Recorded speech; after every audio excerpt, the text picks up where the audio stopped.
Baik, bismillahirrahmanirrahim. Assalamualaikum warahmatullahi wabarakatuh. Pertama-tama, marilah kita berdoa menurut agama dan kepercayaan masing-masing agar pertemuan kita pada malam hari ini bisa bermanfaat bagi kita semua dan bernilai ibadah di hadapan Tuhan kita. Berdoa dimulai.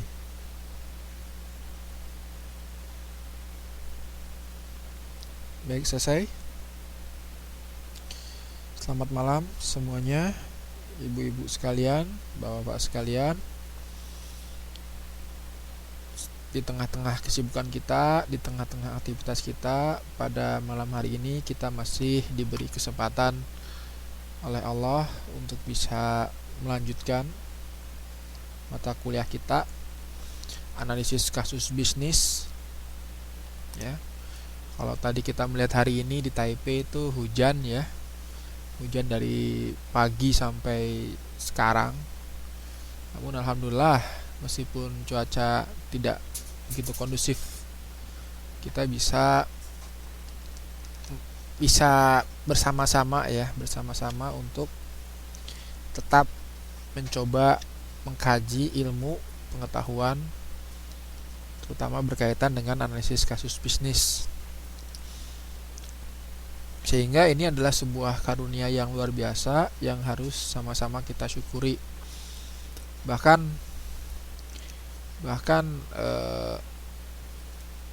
di antara kita pun ya tidak semuanya bisa melakukan akses ke sini, mungkin ya ada yang sibuk, ada yang masih bekerja, bahkan ada yang bermasalah dengan programnya, dengan komputernya. Sehingga mudah-mudahan bagi kita yang saat ini bisa melakukan pertemuan online, kita bisa mengupayakan, mengoptimalkan, memanfaatkan dengan sebaik-baiknya. Nah, pada malam hari ini kita akan melanjutkan pertemuan yang sudah pada minggu lalu kita bahas bersama. Kalau minggu lalu kita sudah sempat belajar tentang penentuan lokasi ya, pemilihan lokasi suatu perusahaan.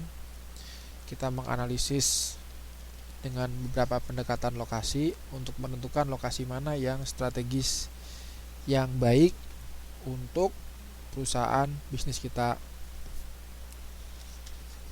Di antaranya kita belajar tentang teori gravitasi, kemudian juga belajar tentang masih ingat tentang break even BEP ya, break even point. Kita menggunakan analisis break even point untuk menentukan lokasi mana yang strategis, yang memberikan titik impas. Artinya jika perusahaan kita berada di lokasi yang telah ditentukan tersebut dengan menggunakan analisis lokasi, maka harapannya bahwa risiko kerugian yang ditimbulkan adalah sangat kecil gitu ya, sehingga lebih kepada profit ya, profit, untuk meningkatkan profit. Nah, pada pertemuan malam hari ini sebetulnya masih bersambung ya, masih terikat, masih terkait dengan pertemuan sebelumnya. Jadi kalau kemarin sudah menentukan tempat pabriknya, lokasi pabriknya, bahkan menentukan kapasitas dari produksinya, ya kapasitasnya, dengan menentukan titik impas dalam satuan unit, ya kita mengetahui nilai biaya tetapnya, kemudian harga produknya dan biaya variabel dari produk tersebut. Kita bisa menghitung titik impasnya kan ya. Nah, pada malam hari ini kita akan belajar tentang manajemen persediaan ya, manajemen persediaan. Jadi manajemen persediaan ini pada intinya adalah bagaimana bisa mengelola jumlah persediaan yang kita miliki. Persediaan yang dimaksud bisa bermacam-macam. Bisa berupa bahan bahan mentah ya. Jadi bahan yang belum diolah, kemudian bisa juga berupa bahan setengah jadi atau bahan yang sudah diproduksi namun belum selesai, jadi masih dalam work in process. Kemudian bisa juga berupa barang jadinya sendiri ya, yang disimpan di gudang. Jadi persediaan itu bisa bermacam-macam, tergantung karakter dari persediaan yang kita miliki. Nah, mengapa persediaan ini perlu dikelola? Karena persediaan ini adalah sebuah elemen yang bisa menimbulkan biaya, dan ini juga bisa menentukan kelangsungan suatu perusahaan. Mengapa? Sebagai contohnya, apabila kita melihat memiliki persediaan barang dalam jumlah besar, tentu akan membutuhkan tempat ya atau ruang yang digunakan untuk menyimpan persediaan yang kita miliki. Karena apabila tidak disimpan dengan baik, tentu ini akan rusak, akan cacat dan tidak bisa digunakan untuk produksi. Atau ketika barangnya sudah jadi pun harus disimpan di tempat yang baik, sehingga membutuhkan space, membutuhkan treatment khusus. Jadi membutuhkan perlakuan khusus pada produk-produk tertentu. Jadi kalau rekan-rekan pernah melihat dalam kardus atau kemasan gitu ya, ada karakteristik dari produknya, teman-teman bisa melihat ya, produk ini harus disimpan pada suhu berapa derajat Celcius, harus disimpan pada tempat yang tidak lembab dan seterusnya ya. Yaitu menunjukkan bahwa produk tersebut memerlukan perlakuan khusus, sehingga apabila tidak dilakukan perlakuan khusus tersebut, maka akan merusak produk yang kita simpan ya. Indomie aja contohnya ya, Indomie ya yang biasa dibeli itu apabila disimpan di tempat yang lembab, yang sangat basah, itu juga bisa banyak mengundang jamur dan sebagainya. Sehingga ini sebaiknya disimpan di tempat yang kering ya, di tempat yang kering yang tidak basah.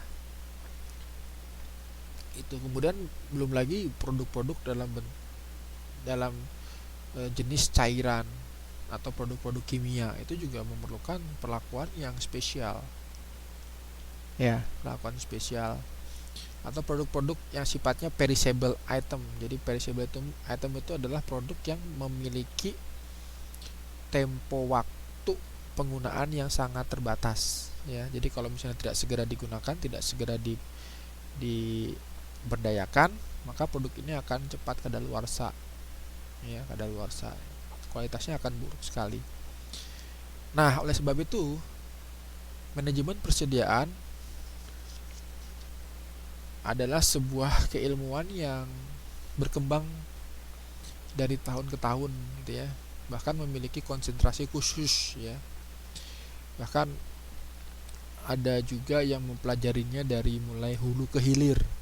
Jadi dari mulai produsen awalnya, kemudian dikirim ke distributor barangnya, distributor kemudian dikirim lagi ke agen, terus dikirim lagi sampai ke konsumen. Itu kan ada beberapa tahapan ya. Itu dipelajari, ada ilmunya. Yang dibahas ya tidak lain adalah bagaimana mengatur flow produk dan persediaan di masing-masing istilahnya eselon ya, masing-masing tahap gitu ya, dalam distribusi produk.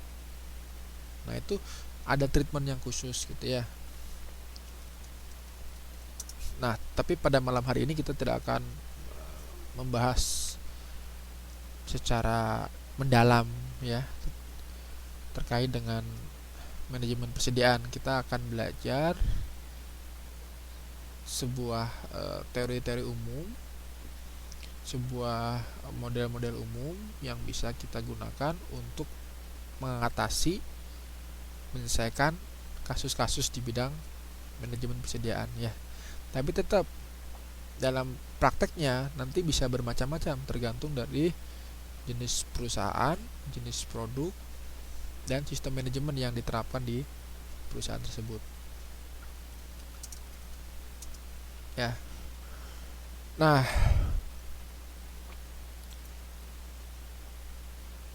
manajemen persediaan itu dalam bahasa Inggris itu dikenal dengan istilah inventory. Sehingga ilmu yang mempelajari tentang inventory itu dikenal juga dengan istilah inventory teori gitu ya. Inventory teori. Kemudian ada juga ilmu juga yang bernama sistem inventory. Ini masing-masing memiliki pendekatan yang khusus ya, tetapi berkaitan dengan persediaan. Nah, persediaan ini membentuk hubungan yang spesial antara produksi dan penjualan produk. Produksi ya, semakin tinggi tingkat persediaan, tentu produksi barang pun ini akan semakin mudah ya.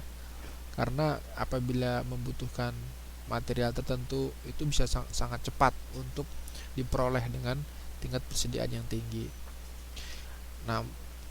Namun di sisi lain, apabila terlalu lama untuk produk-produk tertentu, apabila terlalu lama inventory yang dimiliki, tentu ini akan menimbulkan biaya.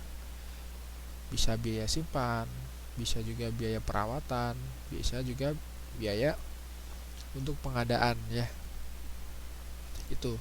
Kemudian yang kedua berhubungan juga dengan penjualan produk.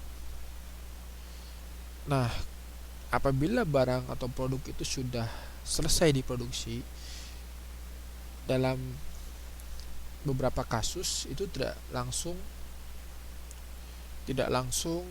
dijual kepada konsumen. Karena konsumen tidak selalu langsung memesan barang gitu ya.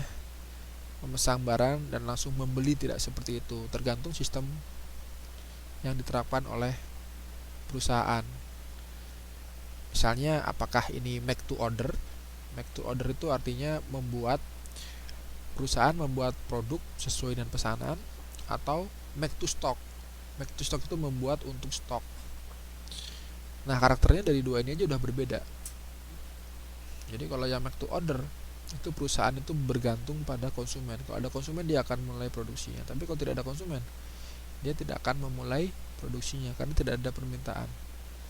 Nah, kalau make to order, make to stock ini berbeda. Make to stock itu berarti perusahaan akan memproduksi barang meskipun belum ada pesanan dari konsumen. Ya, jadi tetap memproduksi meskipun belum ada pesanan. Karena perusahaan ini biasanya memproduksi barang-barang atau produk-produk yang memang dibutuhkan, udah banyak dibutuhkan dan sudah memiliki konsumen yang loyal biasanya ya. Ini yang biasanya make to stock. Tapi kalau make to order itu yang produk-produk yang sifatnya customize. Customize itu sesuai dengan sesuai dengan keinginan konsumennya. Jadi bukan produk yang umum ya, tapi produk yang khusus gitu ya, khusus. Nah, itu yang dikenal dengan make to order biasanya. Nah, tentunya ada lagi yang lain juga, ada mass production, mass customization, itu ada juga sistem-sistem produksi yang lain. Tapi yang umum diketahui itu yang dua tadi ya, make to stock dan make to order. Ya, make to stock,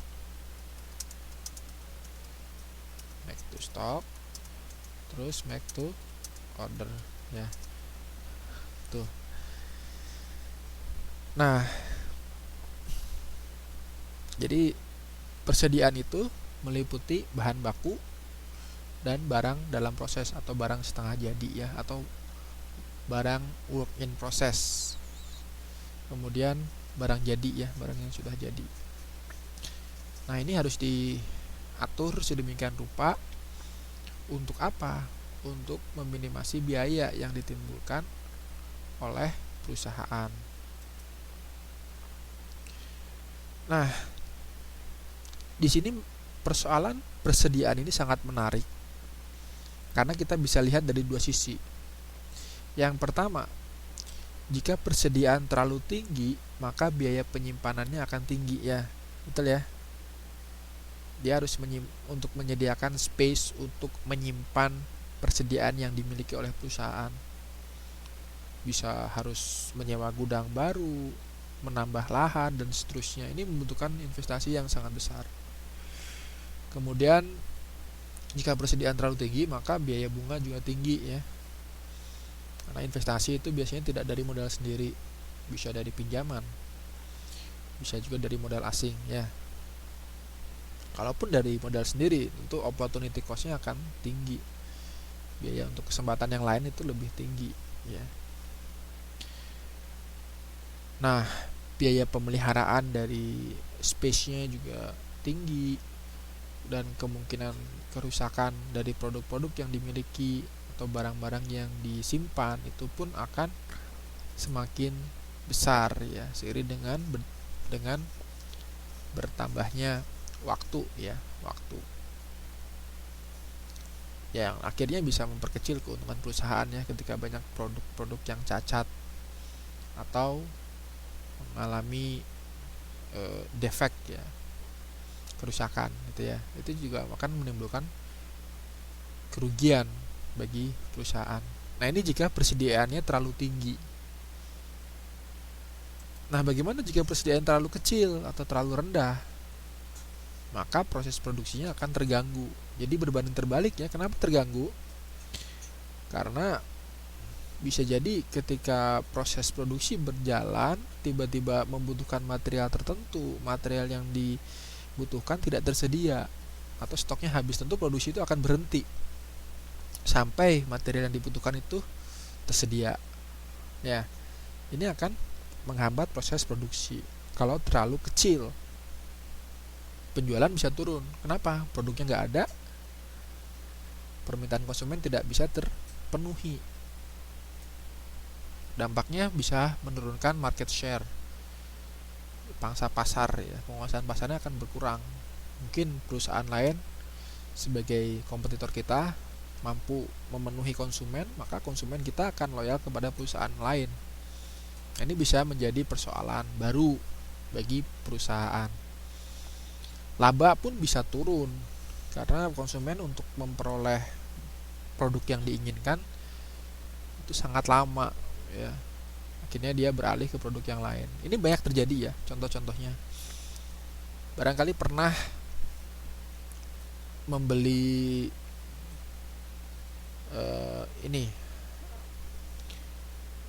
membeli kendaraan ya, membeli kendaraan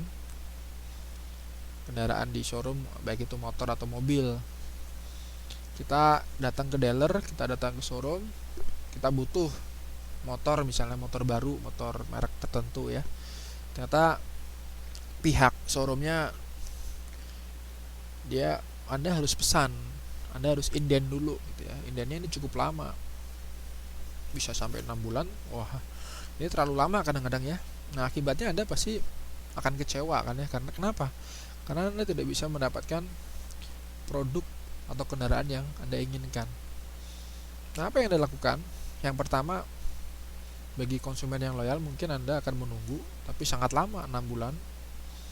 Yang kedua, Anda akan mencari motor yang lain atau kendaraan yang lain yang kira-kira kurang lebih sama ya.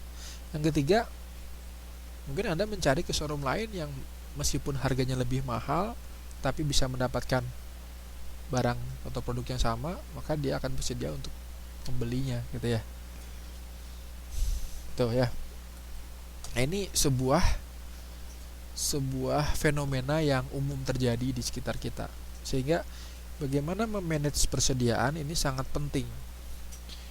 Bahkan apabila sebuah perusahaan tidak mampu mengetahui informasi tentang produk-produk yang dimilikinya, yang dia sediakan, karena kan produk itu tidak hanya sedikit ya. Kalau perusahaan udah berjalan sangat lama, itu produknya yang dijual itu sangat banyak, macam-macam sekali, dan jenisnya pun bermacam-macam. Nah, ini apabila tidak dikelola dengan baik, ini menimbulkan produknya itu bisa tidak laku juga, atau yang menjual itu tidak tahu kalau dia punya produk tersebut kalau tidak diatur, ya, persediaannya sedemikian rupa, pengelolaan tempatnya, layoutnya gitu ya. Itu juga jadi persoalan yang baru, ya. Jadi ini menarik ini terkait dengan manajemen persediaan. Jadi bagaimana agar tepat, pas menyediakan jumlah yang betul-betul nanti bisa memenuhi permintaan konsumen dan bisa memenuhi kebutuhan produksi, ya. Jadi ini satu hal yang menarik. Sisi lain juga tidak menimbulkan biaya penyimpanan atau biaya perawatan yang tinggi, ya. Jadi ini menarik, ya. Jadi kita mau milih yang terlalu besar atau yang terlalu kecil. Milih yang mana? Bukan kedua-keduanya, ya, tapi kita memilih yang tepat, yang optimal untuk meminimalkan biaya, ya. Nah, apa yang terjadi ketika kita salah dalam menetapkan persediaan? Dampaknya bisa fatal, ya. Kalau terlalu kecil tadi, ya, persediaannya terlalu sedikit, maka hilang kesempatan. Konsumen butuh segera, kita nggak punya produk, kita hilang kesempatan konsumen ini. Bahkan mungkin konsumen ini siap atau rela untuk membayar dengan harga yang tinggi untuk mendapatkan produk tersebut saat itu juga. Nah, itu juga kita kehilangan kesempatan. Laba akan hilang, ya, kesempatan untuk mendapatkan laba yang tinggi juga akan hilang. Kemudian, jika persediaan terlalu besar, maka adanya biaya yang besar juga, ya, untuk menyimpan, untuk menyiapkan ruang, untuk resiko nanti kalau rusak barang yang kita simpan, ya. Ini akibat kesalahan dari penetapan kebijakan dalam persediaan, dalam manajemen persediaan. Nah, apabila kita cerdas, tepat dalam melakukan pengelolaan dalam persediaan, tentu ini akan mempengaruhi sisi ekonomi produksi kita, ya. Jadi ekonomis produksinya efisien, biaya untuk memproduksi pun tidak terlalu besar, ya, karena ada biaya setupnya pun bisa disesuaikan, tidak berulang kali dilakukan setup mesinnya, sehingga jangka waktu penggunaan mesin pun bisa lebih lama dibandingkan dengan kalau kita tidak bijak atau tidak tepat dalam mengatur persediaan. Kemudian mempengaruhi pembelian, ya, jelas, ya, pembelian barang, produk, dan jasa, ya. Kemudian dapat memenuhi pesanan dengan lebih cepat kalau kita tepat dalam mengelola persediaan, ya, persediaan. Ini sangat menarik ini terkait dengan persediaan. Bahkan saat ini teknologi-teknologi yang ada pun dikembangkan untuk membantu mempercepat informasi tentang produk-produk yang disediakan untuk bisa lebih efisien dalam mengelola persediaan. Bagaimana sekarang sudah menggunakan RFID, tahu RFID?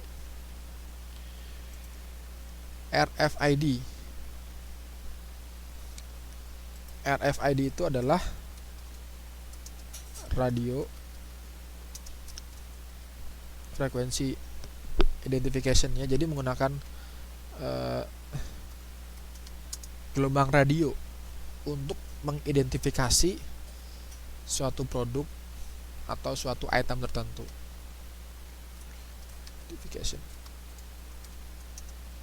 Ya, jadi produk-produk yang dijual misalnya di convenience store, ya, supermarket, hypermarket, atau di pusat-pusat perbelanjaan yang menjual produk kebutuhan sehari-hari dan jumlah banyak, itu sudah mulai menggunakan RFID, ya, RFID. Jadi RFID itu semacam chip yang ditanamkan atau ditempelkan di produk. Nanti kalau misalnya kita memiliki alat untuk membaca RFID, jadi RFID itu ada receivernya, gelombang radio itu ditangkap oleh komputer, nanti diketahui ini produknya jumlahnya berapa, kemudian waktu masuknya apa dan seterusnya jelas situ dengan menggunakan RFID.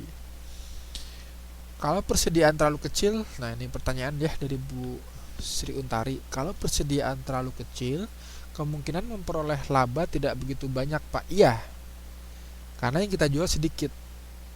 Ya, tetapi kalau laku ya. Nah, tapi kalau persediaannya banyak, tapi barang yang kita jual tidak laku, yang laku sedikit, tentu banyak yang kita simpan ya. Kita simpan, produknya harus dipastikan yang kita simpan itu terawat, kualitasnya tidak menurun ya, kualitasnya tidak menurun, sehingga itu akan menimbulkan biaya lagi, biaya penyimpanan. Nah, paling bagus kalau misalnya persediaannya kecil, produksinya banyak. Jadi ini artinya apa? Kalau persediaannya, inventorinya kecil tapi produksinya banyak, artinya arus perputaran barang di perusahaan itu sangat cepat.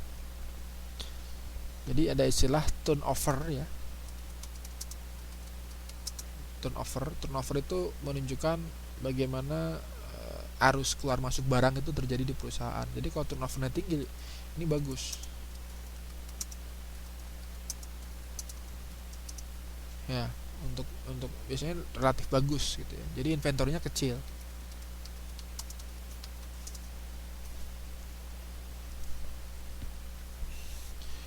Pendekatan konvensional itu biasanya dia lebih banyak produknya banyak. Pokoknya semakin banyak produk itu omsetnya, asetnya besar, tapi kadang-kadang tidak melihat risiko. Ya, risiko dari penyimpanan, risiko kerusakan gitu ya. Jadi kalau yang zaman-zaman dahulu, orang tua kita itu biasanya lebih senang kalau jual beli itu ya. Perdagangan itu pokoknya barangnya sebanyak-banyaknya gitu ya. Emang mungkin ketika itu berkembang, itu zaman dahulu itu memang yang mengontrol itu adalah penjual. Jadi penjual itu lebih mengontrol pasar ya, barang dan jasa. Sehingga berapapun yang diproduksi itu pasti laku. Itu pendekatan tradisional, pendekatan di masa lalu. Nah, sekarang ini berbeda. Sekarang yang mengontrol itu adalah, yang lebih banyak mengendalikan itu adalah konsumen. Konsumen memiliki banyak pilihan, banyak option untuk membeli barang dan jasa. Sehingga kita itu dituntut untuk lebih fleksibel. Sebagai perusahaan harus lebih fleksibel untuk bisa memenuhi kebutuhan barang dan jasa oleh konsumen. Ya, jadi inventornya kecil tapi barangnya macam-macam gitu ya. Itu lebih fleksibel kan ya. Tuh. Stok. Jadi inventor itu bisa berupa stok ya. Stok barangnya nggak usah terlalu banyak tapi sesuai dengan kebutuhan konsumen. Ya. Jadi kalau misalnya kita bisa memprediksikan barang ini lakunya seminggu satu gitu ya, kita nggak usah banyak-banyak nyetoknya, kita kasih stok 10 itu per minggu, ini terlalu banyak ya. Jadi kalau produk baru itu ketika launching awal-awal itu biasanya stoknya sedikit, karena untuk melihat bagaimana reaksi dari pasar terhadap produk baru. Misalnya dulu ya, ketika launching produk iPhone 6 gitu ya, itu di Apple Store itu nggak nggak banyak yang jualan iPhone 6. Dia ngasih model saja. Kalau mau membeli iPhone 6 biasanya harus inden. Nah, tapi ketika seiring dengan berjalannya waktu, ternyata permintaannya tinggi. Nah, perusahaan langsung cepat merespon. Jadi langsung memproduksi iPhone 6 dalam jumlah yang besar ya. Itu ya. Jadi konsumen bisa cepat untuk mendapatkan produknya. Jadi inventory itu dipengaruhi juga sebetulnya oleh permintaan dari konsumen. Ya, gitu ya. Sekarang lebih mudah ya dapat iPhone 6 ya. Beberapa bulan yang lalu itu harus pesen, dan kadang-kadang di Apple Store-nya itu kalau misalnya ditanyain bulan depan ada nggak, ya nggak bisa janji katanya, karena barangnya jadi rebutan, jadi primadona katanya. Itu ya, itu contoh-contoh dari pengelolaan persediaan.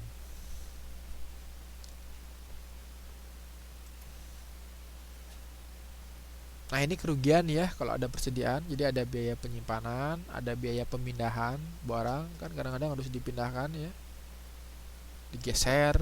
Nah, ini juga terkait dengan bagaimana kita menyimpan barang. Jadi ada barang yang ditumpuk-tumpuk gitu ya. Barang yang pertama kali itu disimpan di bawah akhirnya. Barang yang pertama kali kita simpan itu disimpan di bawah. Akhirnya yang kita ambil itu barang yang baru. Jadi makanya ada istilah first in first out atau FIFO. Ada juga last in last out.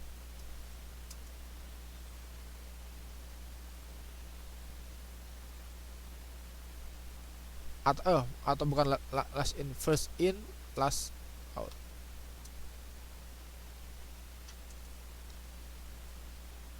Ya, kalau FIFO ini yang paling banyak. Jadi barang yang pertama kali datang itu yang akan pertama kali dikeluarkan. Inventory, jadi kita nyimpan inventory nih barang produk A. Kemudian nanti kita nyimpan produk B. Nah, ini produk A harus keluar dulu sebelum produk B disimpan. Itu first in first out. Tapi ada juga first in last out. Ya. First in last out.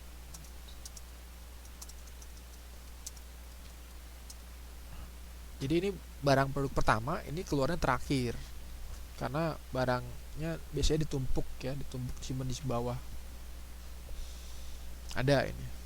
Ini resikonya untuk produk tertentu ya. Itu lebih tinggi pada kerusakan. Ini cara penyimpanan. Ya, nah ini yang ketiga itu kerugian terkait dengan pengembalian modal ya.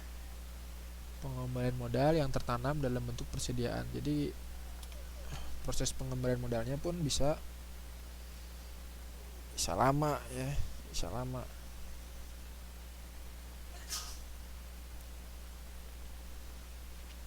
Tuh, ya.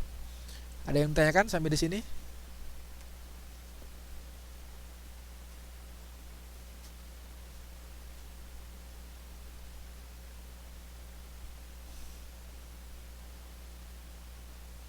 Ada pertanyaan?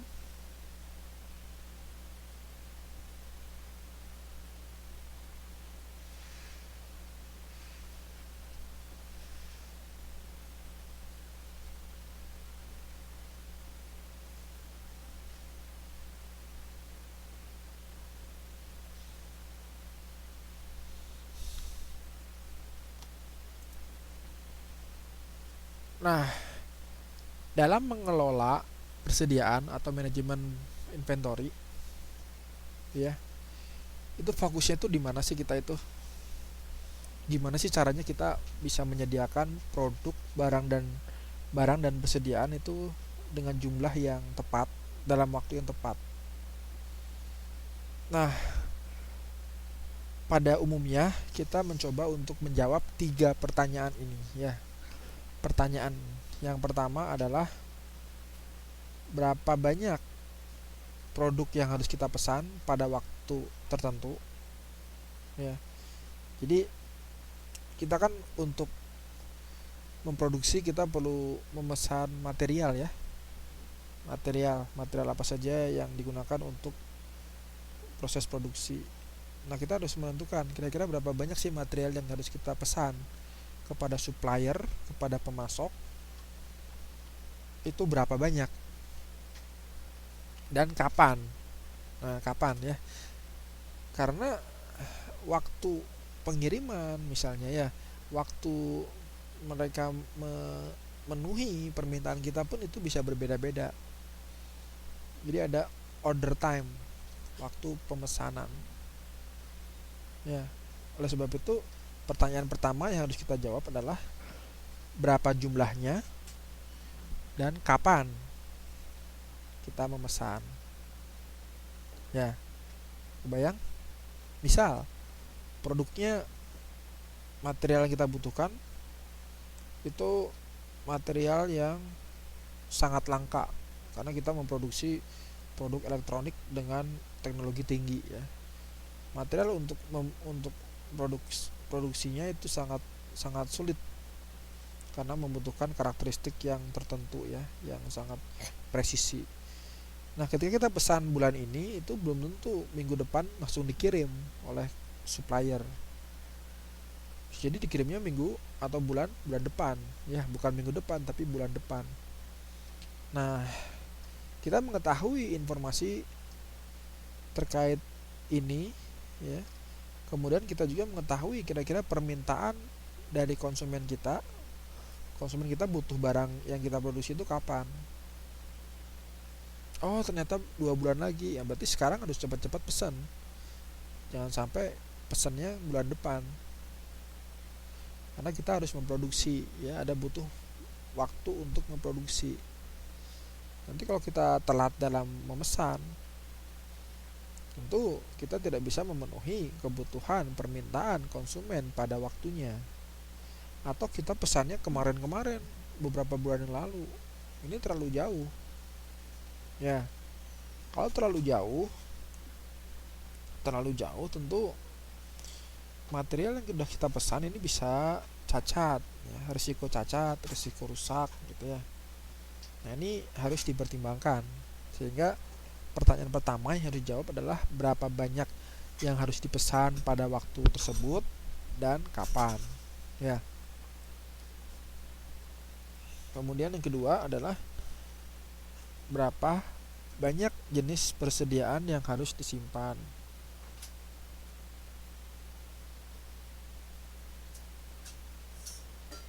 Ya. Jadi berapa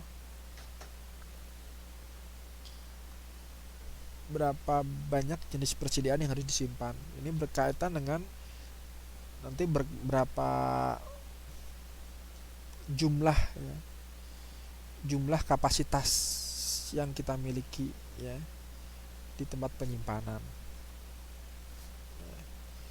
Ini berhubungan juga dengan safety stock ya. Tahu safety stock ya?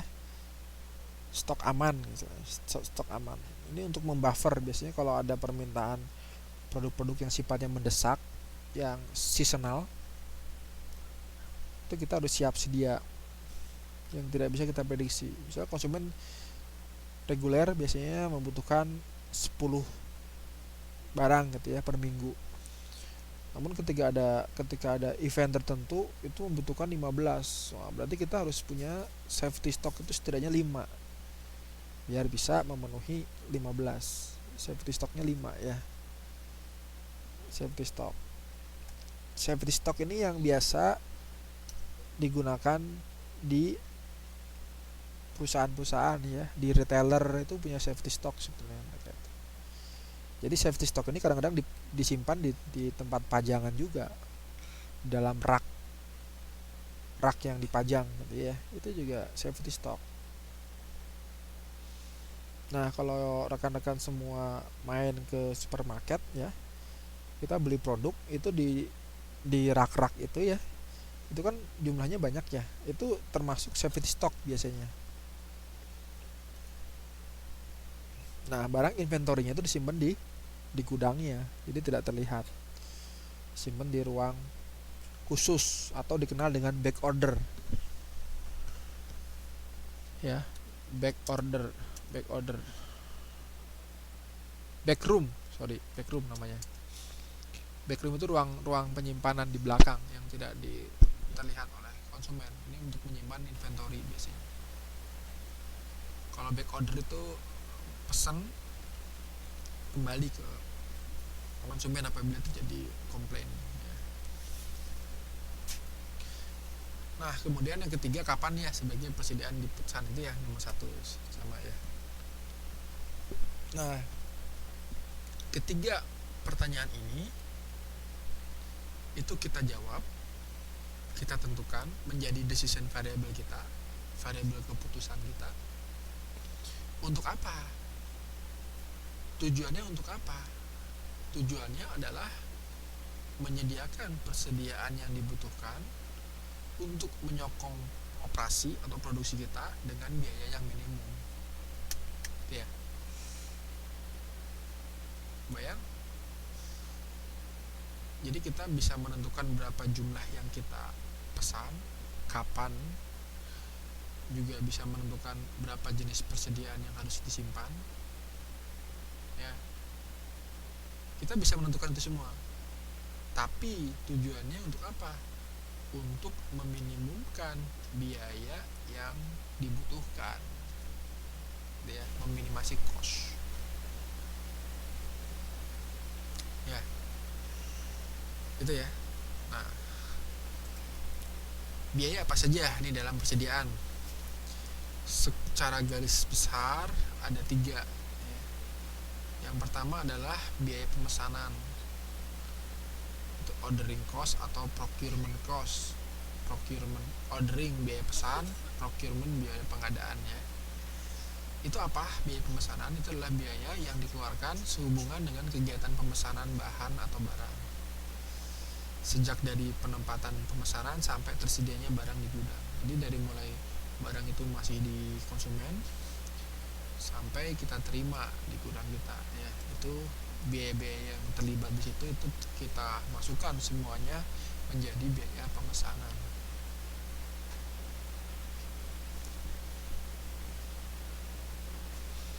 Bahkan untuk beberapa manufaktur itu memasukkan biaya setup cost. Setup itu apa sih? Untuk men-setting, mempersiapkan mesin-mesin proses manufaktur dari suatu pesanan produksi, itu setup cost.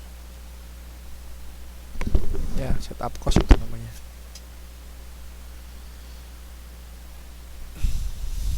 Nah, yang kedua itu biaya penyimpanan atau holding cost biasanya, atau ada juga yang menyebutkan carrying cost. Jadi biaya-biaya yang dikeluarkan akibat diadakannya persediaan barang. Kita punya barang, udah kita sediakan, udah ada di gudang, kita simpan, itu dapat terkena biaya simpan. Atau kalau misalnya kita tidak punya gudang, kita harus menyewa gudang, ya, menyewa gudang perusahaan lain, itu kena biaya cas, berapa jumlah yang kamu sewa, itu biaya simpan juga, ya. Jadi biaya-biaya yang dikeluarkan akibat diadakannya persediaan barang.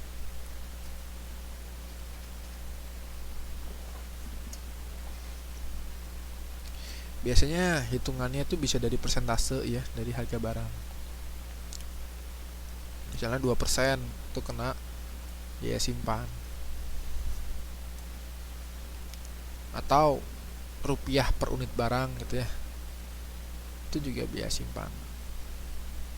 Jadi berapa rupiah nih per unit simpannya?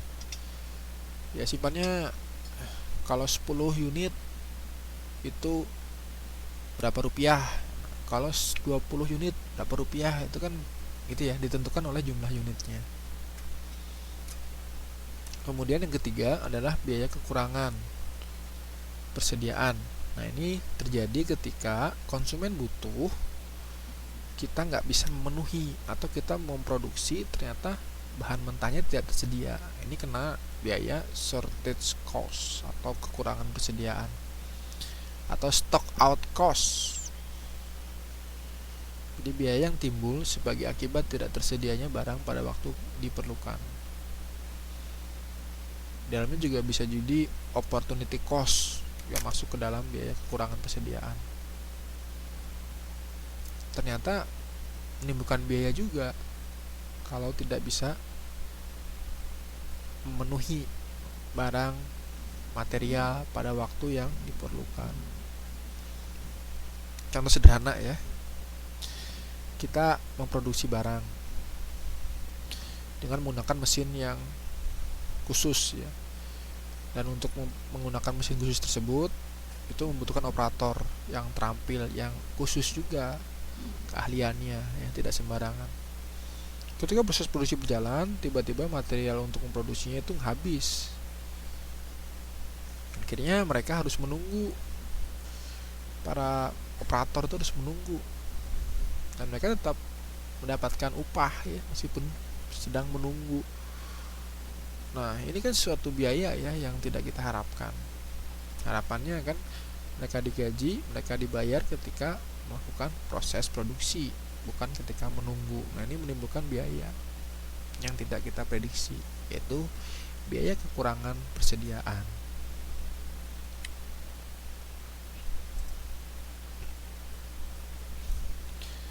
Nah, pertanyaan selanjutnya ya, kita diberi wewenang untuk menentukan jumlah yang harus dipesan, kapan memesan, dan berapa besar yang kita simpan. Nah, bagaimana sih sebetulnya metode yang bisa kita gunakan, atau pendekatan apa yang bisa kita manfaatkan untuk menentukan pemesanan yang optimal? Nah, jadi dalam keilmuan manajemen inventory, manajemen persediaan, itu ada yang dikenal dengan pendekatan EOQ. EOQ itu singkatannya Economic Ordering Quantity, ya. Jadi model pemesanan yang ekonomis. Jadi berapa banyak yang harus kita pesan kepada supplier yang ekonomis, berapa jumlahnya yang ekonomis yang kita pesan kepada supplier agar meminimasi biaya. Jadi EOQ itu adalah, ada juga yang menyebutkan EOQ itu adalah kuantitas persediaan yang optimal, atau yang menyebabkan biaya persediaan mencapai titik terendah. Nah, Anda bisa melihat kalau di modul itu di halaman 4.15 ya, model dasar Economic Ordering Quantity.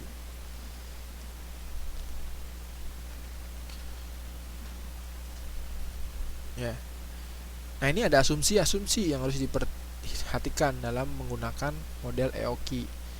Jadi asumsi ini digunakan, harus kita tetapkan, harus kita sesuaikan dengan kondisi nyata di perusahaan. Asumsinya ini berlaku nggak di sana? Kalau berlaku berarti model ini bisa kita pakai. Apa saja? Nah, yang pertama, tingkat permintaannya diketahui dan bersifat konstan. Ya, jadi tingkat permintaannya itu diketahui, jelas demand-nya, dan konstan, tidak berubah. Kemudian yang kedua, lead time. Tahu lead time? Lead time itu apa? Waktu apa? Lead time.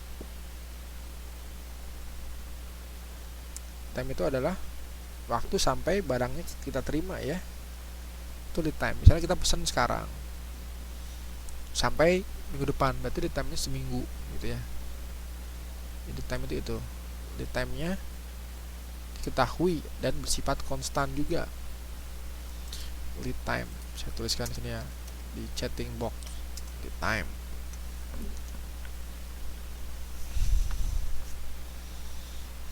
Ketahui dan bersifat konstan. Kemudian yang ketiga, sediaannya diterima dengan segera dan dalam satu waktu. Yang keempat, tidak ada diskon. Jadi tidak ada unsur diskon. Diskon itu seperti kita beli berapa dapat diskon berapa, ya. Ini tidak ada. Ini asumsi yang kita gunakan untuk menerapkan EOQ. Kemudian biaya variabel yang muncul hanya biaya pemasangan atau pemesanan dan biaya penyimpanan. Jadi tidak ada biaya yang lain. Jadi cuman pemesanan dan penyimpanan, biaya pesan dan biaya simpan.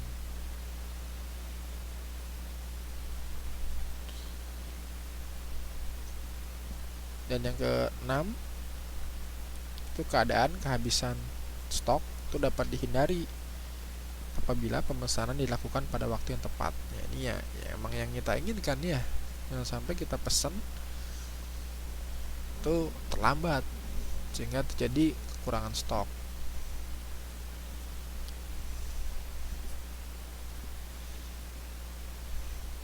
Ya. Nah, ini dua dasar keputusan dalam model EOKI ya.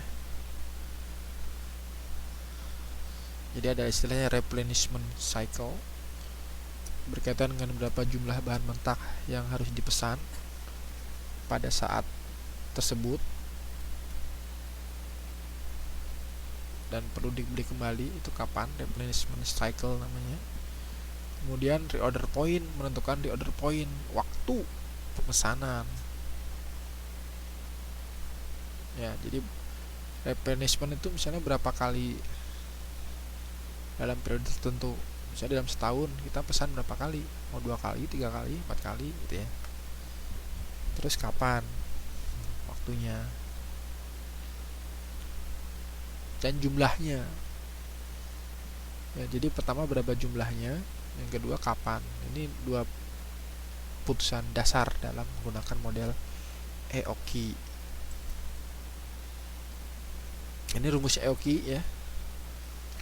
Anda bisa lihat di halaman, di modul itu halaman 417 ya, 416. Jadi EOKI itu biasanya disimbolkan dengan Ki bintang. Ki bintang itu adalah jumlah optimal.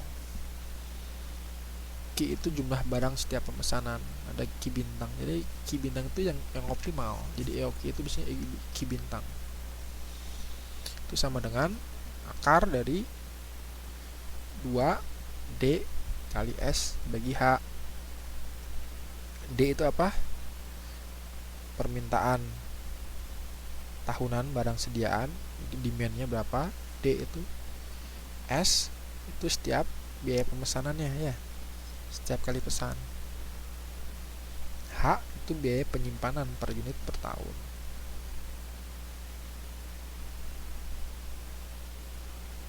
Itu ya. Jadi ini rumus EOKI. Bagaimana dapat rumus ini? Itu panjang ya. Tapi ini prinsipnya sederhana sebenarnya. Rumus ini itu bisa diturunkan dengan melihat grafik yang gambar 42 ya. Tapi saya tidak akan menjelaskan di sini pada kesempatan malam hari ini. Ini terlalu panjang ya. Mungkin tidak butuh ya, tidak perlu. Ini khusus ya, sebaiknya ini cukup kita gunakan saja rumusnya, tidak perlu kita turunkan. Tapi apabila Anda ingin lebih paham, bisa diturunkan rumusnya. Kenapa rumusnya seperti ini? Bisa ini dengan menggunakan matematika ya, aljabar, rumus Pitagoras segitiga ya. Ini bisa. Nah, ini Anda lihat di gambar 42 ya, penggunaan sediaan sepanjang waktu. Sumbu horizontal, tahu horizontal yang memanjang ke bawah dari kiri ke kanan, itu sumbu horizontal, itu menunjukkan sumbu waktu ya, waktu. Kemudian yang vertikal yang dari bawah ke atas itu menunjukkan tingkat persediaan yang dimiliki, jadi jumlahnya ya. Halaman 4.16 ya. Nah, dari gambar ini nanti nanti saya jelaskan, sini juga saya tunjukkan gambarnya, sudah saya masukkan. Nah, ini ya. Nah, ini grafik EOKI nih. Anda perhatikan di sini ya, ini yang sumbu horizontal, ini time ya, time itu waktu. Jadi ini seiring dengan berjalannya waktu,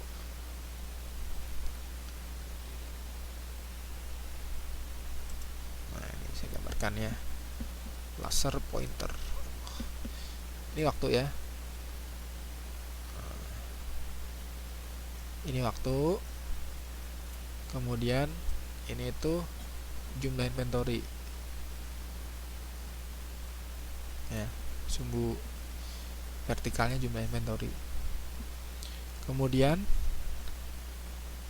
berarti kalau inventory di sini ini artinya batas unit yang kita pesan. Ini kita pemesan pertama ya, ini pesan pada periode tertentu, ini periode T sini ya.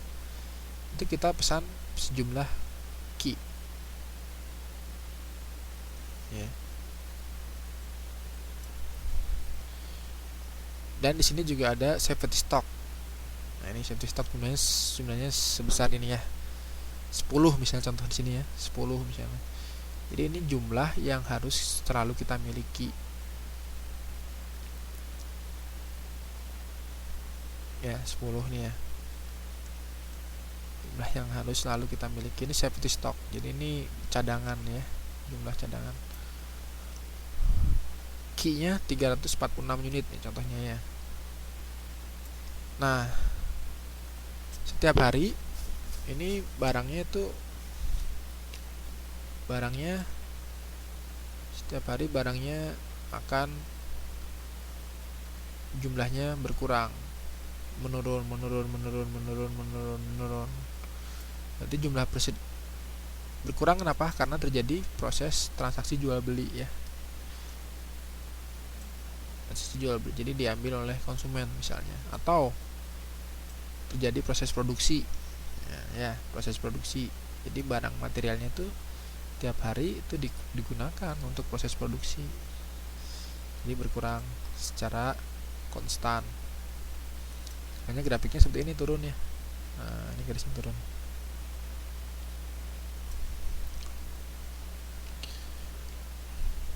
Nah, kapan pesan lagi? Itu pesan lagi ketika sudah berada di titik safety stock.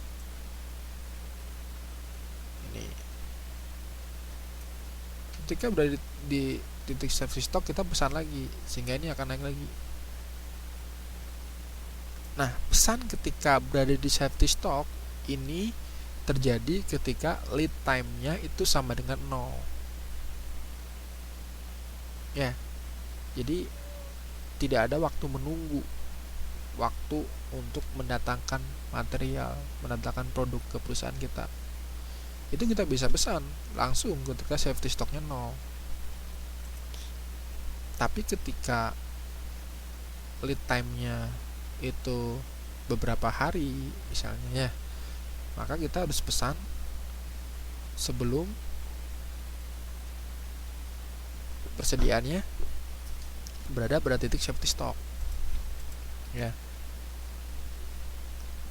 Jadi kita harus pesan di sini. Di sini kita harus sudah pesan. Kita pesan di sini, barangnya baru datang pas di sini. Nah, ya. Jadi kita pesan konsumen di sini nih. Pesan konsumen, pesan kepada supplier itu di sini. Di titik ini. Udah pesan kan tidak langsung datang ya. Datangnya 8 atau 10 hari gitu ya. Nah, ketika udah datang, akan ini persediaannya akan naik kembali. Turun lagi, naik lagi, turun lagi. Ini grafik dari persediaan inventory untuk kasus yang ini. Untuk kasus yang lain bisa bermacam-macam, tergantung perusahaan yang kita hadapi. Ya. Nah, kemudian titik EOQ itu menentukan ini nilai key-nya sebetulnya intinya ya, menentukan nilai berapa jumlah yang harus kita pesan dan kapan waktunya ya. Jadi menentukan nilai key-nya ini. Nah, apabila kita menggambarkan total cost-nya ya, kita mengharapkan total cost yang minimum ya. Nah, ini Anda bisa lihat di grafik yang sebelah kanan. Jadi ini cost, sumbu vertikal ini cost, sumbu horizontal adalah jumlah pemesanan. Semakin besar jumlah pemesanan, maka biayanya akan semakin kecil. Ya, kalau pesan banyak sama pesan dikit, harganya mahal mana? Misalnya sederhananya, mahal pesan dikit ya. Kalau pesan banyak, kita bisa dapat harga yang lebih murah. Contohnya itu.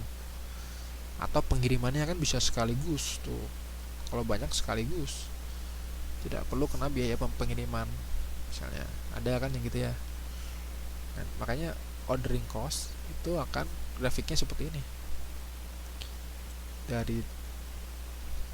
Dari tinggi ke rendah, turun ya, ordering cost,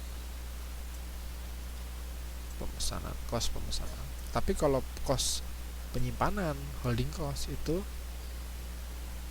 semakin tinggi. Semakin banyak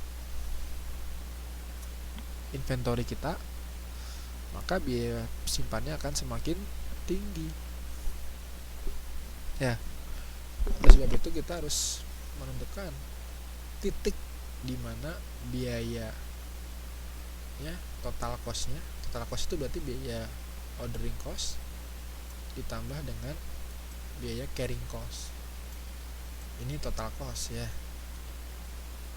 Total costnya dijumlahkan, nanti dibentuk grafik seperti ini yang paling atas, total inventory cost. Nah, kita harus menentukan titik terendah dari total inventory cost, karena ceritanya adalah meminimasi total inventory cost. Titik mana terendah? Nah, titik ini ya. Nah, titik ini adalah titik dengan biaya inventory paling rendah. Nah, ketika biaya paling rendah, ini berapa orderingnya? Berapa ordernya? Misalnya dalam contoh grafik ini adalah 1200. Jadi 1200 ini adalah jumlah optimal untuk meminimumkan total biaya inventory. Itu ya, kebayang ya. Contohnya ini banyak nih di sini nih. Anda bisa melihat di halaman 416. PT Maju Sejahtera, perusahaan memasarkan alat-alat medis ke rumah sakit. Produknya jenis XX. Ingin menurunkan biaya sediaan dengan menetapkan jumlah optimal agar memenuhi pesanan pelanggan. Permintaan tahunannya adalah 1000 unit. Berarti ini demand-nya ya. Biaya pesan 100.000 per pesan dan biaya simpan adalah 5.000. Tentukan jumlah optimal setiap pemesanan. Kita masukkan saja rumusnya ya. EOQ atau Q bintang adalah akar dari 2 DS dibagi H ya. 2 dikali 1000 kali 100.000 bagi 5.000. Kemudian diakarkan. Jadi hasilnya adalah 200 unit.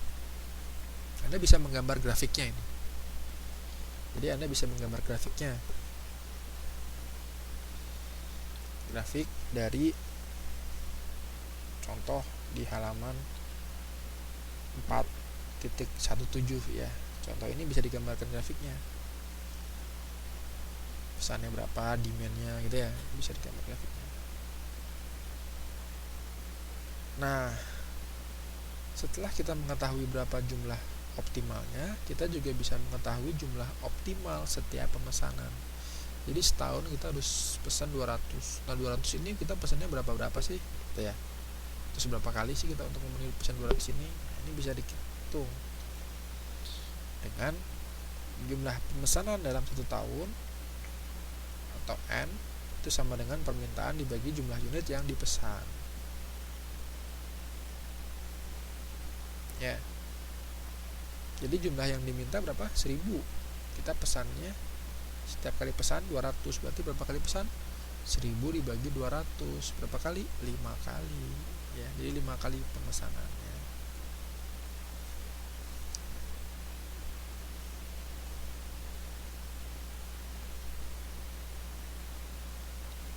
Kemudian bisa juga kita kembangkan dengan satuan unit hari gitu ya. Ini contoh yang paling bawah itu ya, sama. Bisa dipahami?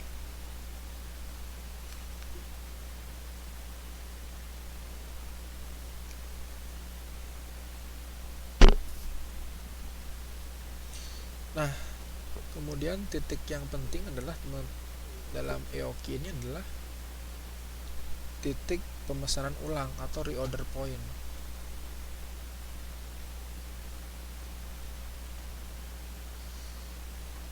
Jadi yang tadi ya saya sebutkan ya, jadi tidak selalu ketika jumlah barang yang kita miliki habis atau berada di titik safety stock kita baru pesan. Kita bisa pesan sebelum mencapai titik safety stock atau titik barang kita nol ya. Jadi kalau barang kita nol berarti safety stocknya nol ya. Tapi kita bisa menentukan pemesanan sebelum sediaan berjumlah nol, sehingga ketika barang sediaan berjumlah nol, barang yang dipesan sudah bisa diterima. Ini kenapa? Karena ada lead time ya. Jadi di order point itu digunakan karena memang ada lead time dalam proses pemesanan barang. Di halaman 419 Anda bisa melihat rumus dari reorder point. Halaman 4.19. Jadi permintaan per hari dikali lead time untuk pemesanan baru dalam hari.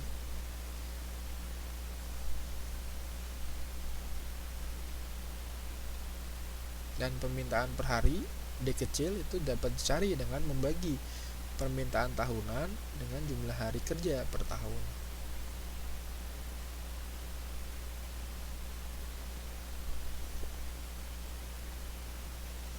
Bayang ya, bisa dipahami nggak?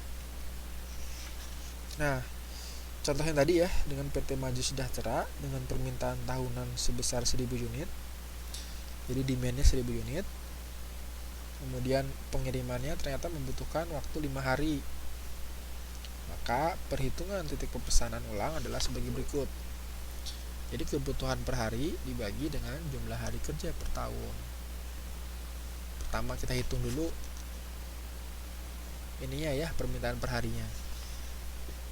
Dihitung, ternyata 1000 dibagi 250 sama dengan 4 unit per hari. Jadi titik pemesanan ulang adalah D, yaitu apa? Permintaan per hari dikali dengan lead time-nya ya. 5 hari jadi 4 unit dikali 5 hari 20 unit.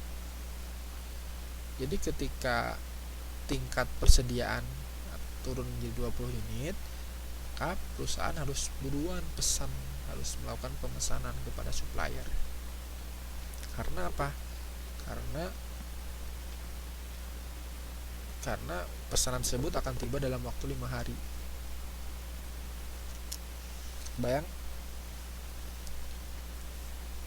Bisa dipahami ya?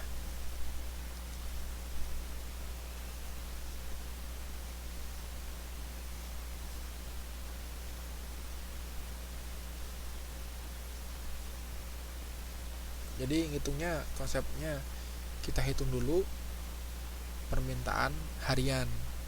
Kenapa permintaan harian? Karena kebetulan lead time-nya juga dalam harian.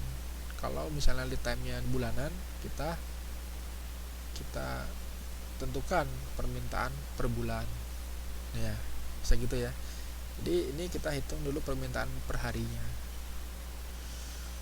Gimana permintaan per hari? Ya jumlah total permintaan setahun dibagi dengan jumlah hari dalam setahun. Jumlah hari kerja ya, bukan jumlah hari dalam setahun, bukan, tapi jumlah hari kerja perusahaan dalam setahun. Jadi nanti tahu kan ya berapa permintaan per harinya. Rata-rata permintaan per harinya kan ketahuan.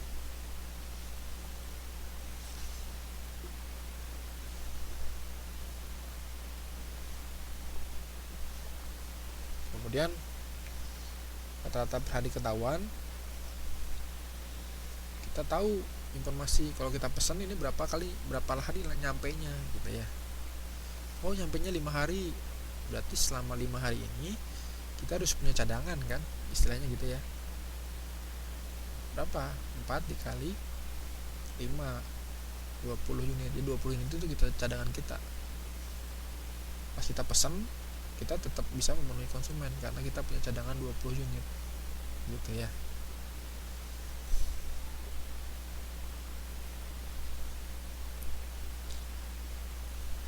Ya nggak apa-apa, didengarkan saja ya, bisa memahami ya, bisa dipahami. Nanti kalau misalnya belum jelas, kurang jelas, ini kan bisa diputar ulang di YouTube ya. Nanti kalau ada pertanyaan tidak ngerti, udah diputar ulang, bisa disampaikan kepada saya.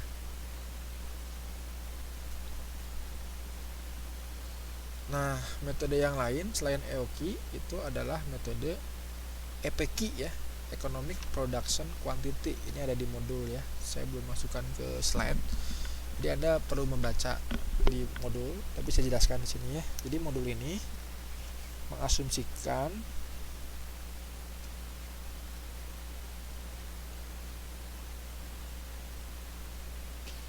modelnya itu tidak memerlukan asumsi pesanan diterima dalam seketika. Jadi ini terapkan ketika sediaan secara terus-menerus mengalir atau berbentuk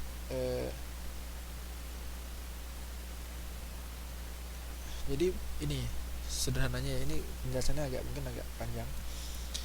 Intinya produk itu akan datang itu dalam periode yang kontinu. Jadi kalau yang tadi, kalau kita pesan dalam tempo waktu tertentu itu baru datang ya. Kalau ini enggak, ini kembali ini produknya itu akan datang terus dalam periode tertentu. Jadi waktunya enggak sekaligus. Contoh, kita pesan produk 20 unit. Nah, ini datangnya enggak langsung 20, satu besok lagi satu, terus sampai 20-20-nya datang. Nah, ini cocoknya dengan karakter yang seperti ini kita menggunakan economic production quantity ya. Nah, Anda bisa melihat gambarnya dari grafik ini, gambar 4.4 halaman 421 ya. Ini keputusan kita sama dengan EOQ ya. Jadi menentukan jumlah optimal barang tiap sekali pesan, sama ya, cuman beda karakter dari proses pengiriman barangnya ya, pengiriman barang dari supplier ke perusahaan kita gitu ya. Kalau ini itu terus meningkat, jadi sediaannya bisa bertambah terus karena pengirimannya terus tiap hari rutin gitu ya. Tapi setelah terpenuhi, ya udah kita nunggu barangnya habis kan ya. Kalau pesan lagi itu naik lagi satu gitu ya. Jadi inventorinya itu bukan pada titik awal tingginya, tapi ketika pertengahan. Jadi gambarnya kalau lihat gambar grafiknya itu kayak gunung ya, gunung. Jadi gunung itu kan tengahnya yang lebih tinggi ya, segitiga gunung. Nah, di situ ini karena dia berada di titik tertinggi ketika sudah terpenuhi, terkirim semua pesanannya. Contohnya ini ada PT Adidaya Manufacturing ya, Anda bisa membaca sendiri. Nah, model yang kedua ini karakternya gitu ya, jadi tahu bedanya ya sama yang pertama EOQ sama EPQ. Jadi kapan pakai EOQ, kapan pakai EPQ, tahu ya, tahu ya. Nah, selanjutnya yang ketiga itu model quantity discount. Model quantity discount ini biasanya pengurangan harga untuk barang yang dibeli dengan jumlah yang besar ya. Jadi kalau kita beli produk dalam jumlah yang besar, maka kita akan mendapatkan harga yang lebih murah. Contoh ya, kita beli jumlahnya kalau minimal, kalau kita pesennya 1-10, maka harganya 5.000 misalnya. Tapi kalau pesan 10-20 itu harganya lebih murah, 4.500 misalnya ya. Lebih besar lagi, lebih murah lagi. Nah, itu contoh dari quantity diskon, persoalan quantity diskon.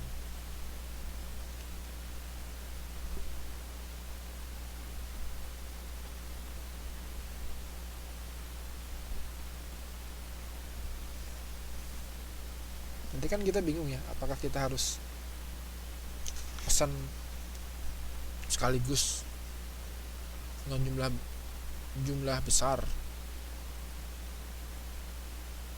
ya, atau tidak, gitu ya. Apakah harus dengan jumlah besar pesannya atau tidak?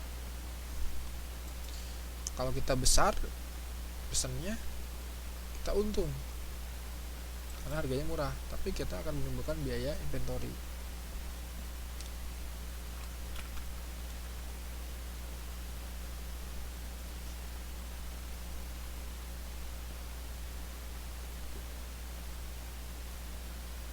Nah, ini persoalan yang menarik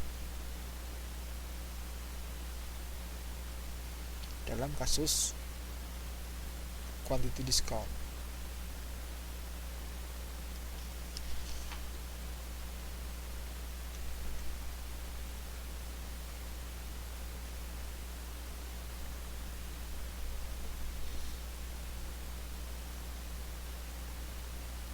Jadi nanti holding costnya ini ada step-stepnya, ada 4 step untuk mengaplikasikan model quantity discount. Jadi biaya total itu adalah biaya pemesanan ditambah biaya penyimpanan ditambah biaya produk ya.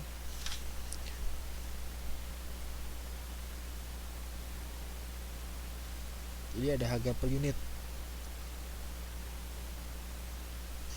Tapi kita melihat juga potongan harga. Jadi langkah pertama, kita menghitung nilai EOQ. Cuman holding cost-nya itu bukan holding cost yang sebelumnya. Jadi karena biaya penyimpanannya itu tidak bersifat konstan. Jadi diungkapkan dengan persentase dari harga per unit, bukan biaya per unit.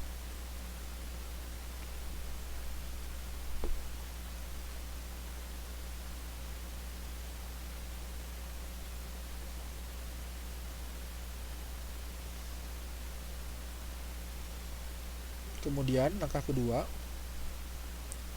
untuk setiap tingkat potongan harga, bila jumlah pesanannya terlalu rendah untuk mendapatkan potongan harga, maka jumlah pesanannya akan disesuaikan ke atas, ke jumlah terendah yang memungkinkan diperolehnya potongan harga. Misalkan ya, apabila jumlah pesanannya itu 500 unit misalnya, maka ternyata jika 1000 unit dapat potongan 4%, maka kita naikin ke 1000 unit.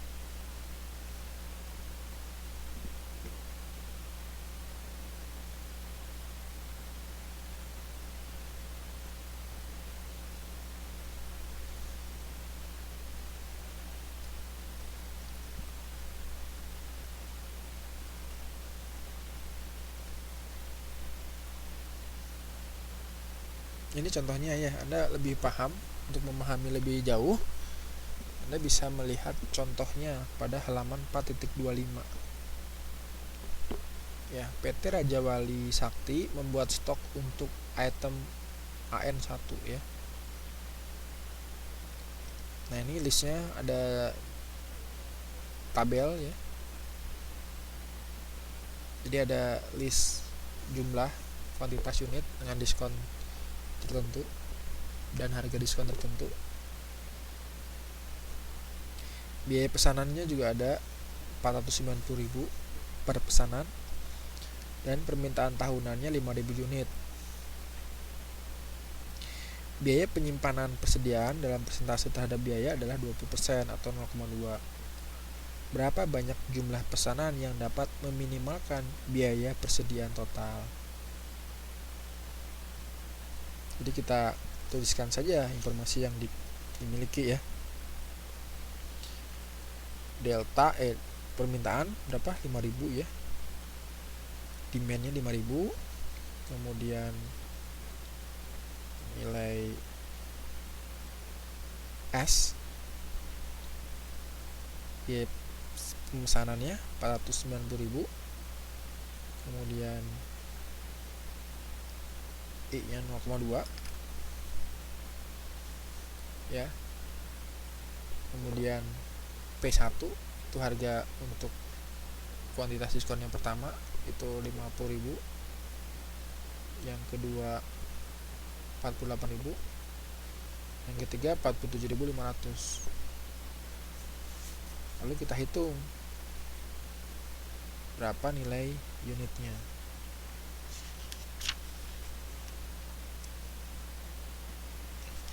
Diperoleh ya dari beberapa kuantitas unit, itu diperoleh jadi dari beberapa range dari diskon yang disediakan oleh soal. Misalnya untuk range yang pertama itu harganya 50.000, range kedua 48.000, range ketiga 47.500. Kita memperoleh nilai key itu yang berbeda-beda. Yang key yang pertama 700 unit, key yang kedua 714 unit, dan key yang ketiga 718 unit.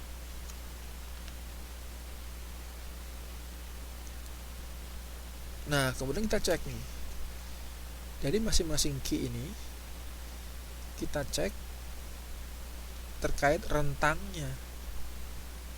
Ya, rentangnya pada diskon. Key yang pertama jumlahnya berapa? 700 ya. Sementara rentangnya masih berada dalam 0 sampai 999. Sehingga tidak perlu kita sesuaikan. Kemudian key yang kedua 714 unit. Sementara rentangnya harus 1000 unit untuk harga tersebut. Maka harus kita sesuaikan menjadi 1000 unit. Yang ketiga juga rentangnya tidak berada pada rentang yang dimaksud ya, berarti harus disesuaikan jadi 2000 unit. Maka kita hitung biaya total untuk setiap jumlah yang dipesan dengan menghitung terlebih dahulu biaya pemesanan, biaya penyimpanan, dan biaya produk. Harga unitnya berapa? 50.000, 48.000, 47.500. Kemudian kuantitas pemesanannya berapa? Kita masukkan. Ada yang 700, ada yang 1000, ada yang 2000. Biaya produknya 150, 240, 237 ya. Ini biaya produknya. Anda bisa lihat di halaman 426 ya. 426. Jadi tolong dibuka sambil dibuka bukunya, modulnya.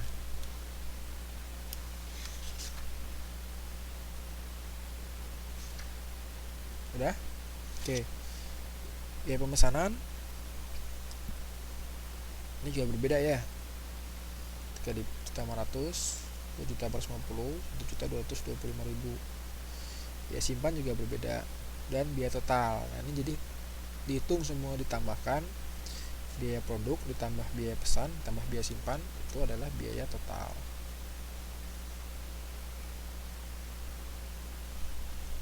Nah, ini cara menghitung biayanya, Anda bisa lihat di bawahnya itu ada penjelasan ya. Biaya produk di 50.000 dikali 700. Biaya pemesanan itu adalah 5.000 bagi 700 kali 490.000. Biaya penyimpanan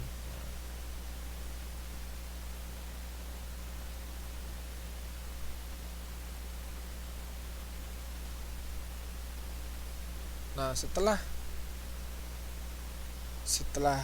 Anda hitung semua total biayanya, maka Anda pilih total biaya yang paling rendah, maka diperoleh nilai 1.000 yang merupakan biaya total yang paling rendah. Itu ya, dipahami? Ada pertanyaan? Tidak jelas? Ada pertanyaan?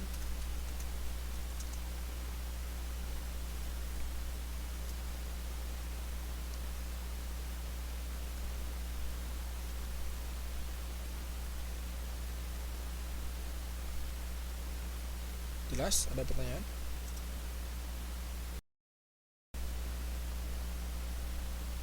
Jadi yang menarik itu yang agak membutuhkan ketelitian itu yang ini ya, yang discount factor. Nah, discount factor ini melibatkan beberapa pilihan harga produk. Sementara harga produk ini akan berpengaruh terhadap berapa jumlah yang kita pilih, ya berapa banyak yang kita pilih untuk pemesanan ya kepada supplier.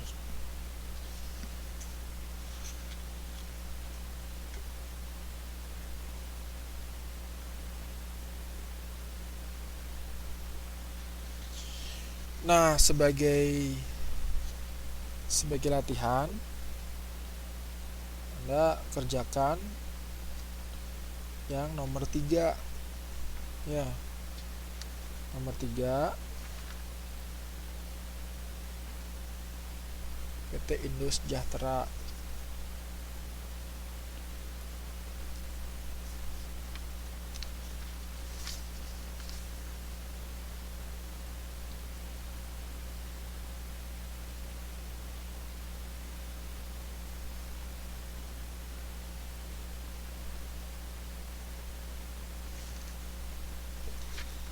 Nomor 3 ini ya. Jadi PT Indo Sejahtera membuat stok untuk item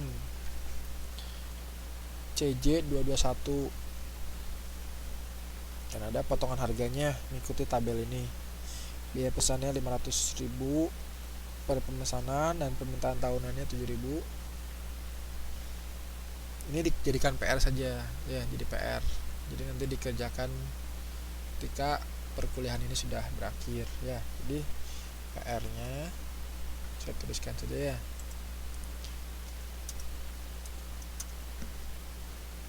Halaman 4.28 nomor 3.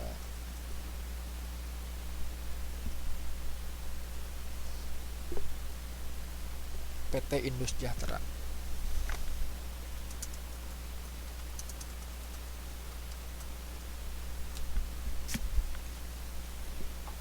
Ya, gitu ya. Jelas ya.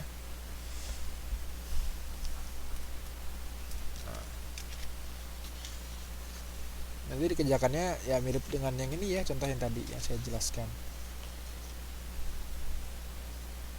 tentang quantity discount. Sampai di sini ada pertanyaan? Mbak Sri Untari ya, yang sedang sambil kerja ya.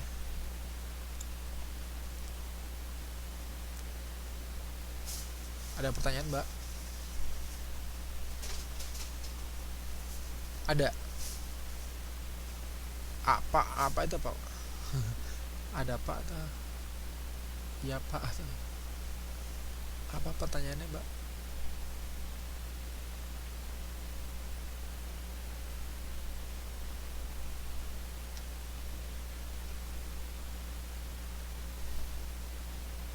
Mau sambil ngomong bisa di sini sambil ngomong kalau misalnya mengetiknya sulit. Oh tidak, saya unmute.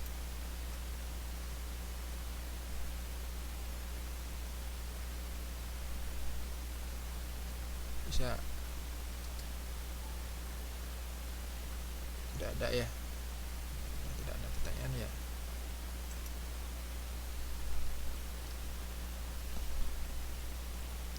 Tidak ada pertanyaan, kita cukupkan saja.